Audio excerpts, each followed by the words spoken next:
So this time we are going to be talking about epistasis and also go over some examples of epistasis. To start off, let's determine what isn't epistasis. When we look at a dihybrid cross like I have shown next to this bullet point, the typical ratio of phenotypic outcomes is 9:3 to 3:1. So when the phenotype comes out to that ratio and we are able to predict the genotypes that appear in the dihybrid cross, we know that the example we are working with is not an example of epistasis. So the example I came up with that we will look at includes rabbits and their coat colors. We have a white rabbit, which is the precursor, a red rabbit, which is the intermediate, and a harlequin rabbit, which is the product. For a white coat, the genotype is big A something, little b, or big A something, big B something.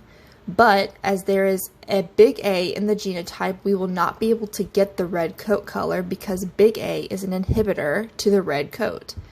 If we get the genotype little a, we will get a red coat color.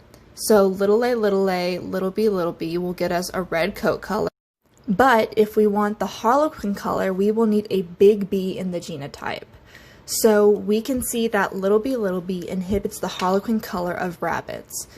So for harlequin, we still need little a, but we will also have to have a big B present in the genotype, as little b inhibits the harlequin coat color.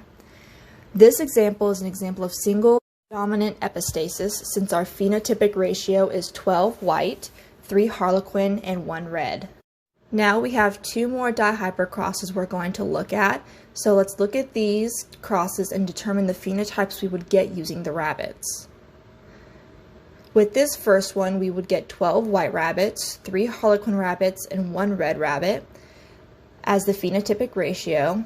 Then with the second one, we would get 8 white rabbits and 8 harlequin rabbits. The first dihybrid cross is very much like the previous example in the previous slides where we got a 12 to 3:1 ratio, where it is a single dominant epistasis example.